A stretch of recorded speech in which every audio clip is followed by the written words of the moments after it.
তাহলে কমিশন বলছে বিহারে 66.67% ভোট পড়েছে। আর বিহারে ভোটের সংখ্যা কত? 7,42,00,000 কম বেশি। এটা হলো টোটাল ভোটের সংখ্যা। আর ভোট পেয়েছে কত?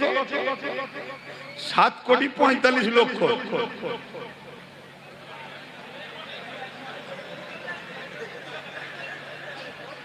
একশো পার্সেন্ট ভোট পড়েনি, পড়েছে কত? 67% ভোট পড়েছে। তাহলে 1 কোটি থেকে 67 লক্ষ হয়, তাহলে 7 কোটি যদি হয় 6-7-42, মানে রাউন্ড ফিগারে বলছি 5 কোটি লোক ভোট দিয়েছে। আর ভোট পেয়েছে কত?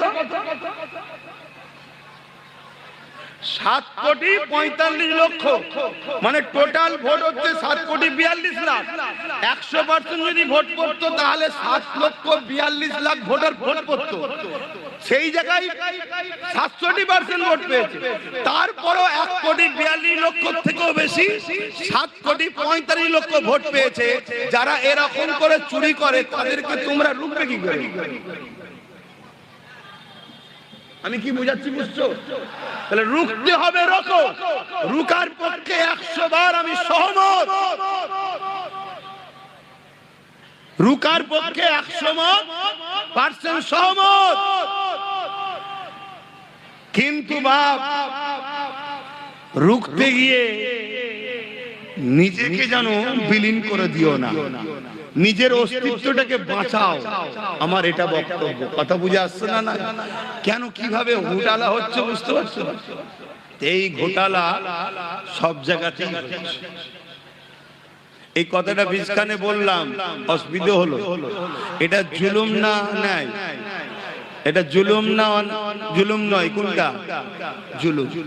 এটা অন্যায়। যাক আসেন আবার ধর্মের আলোচনায় চলে আসি। আমার নবী পাকের সাহাবাদের উপরে জুলুমটা কেন হয়েছিল? অন্যায়ের বিরুদ্ধে কথা বলেছিল তিনারা, এতিমের পক্ষে কথা বলেছিল, মানবতার পক্ষে কথা বলেছিল, খোদার্থ মানুষের পক্ষে কথা বলেছিল, অসহায়ের পক্ষে কথা বলেছিল। এ যুবকেরা, তরুণেরা, তাওহীদের বাণীর পক্ষে কথা বলেছিল তিনারা। এই জন্য সাহাবা হুজুরদের উপরে জালিমরা বড় জুলুম করেছিল। কতটা জুলুম করেছে প্রথমেই বললাম।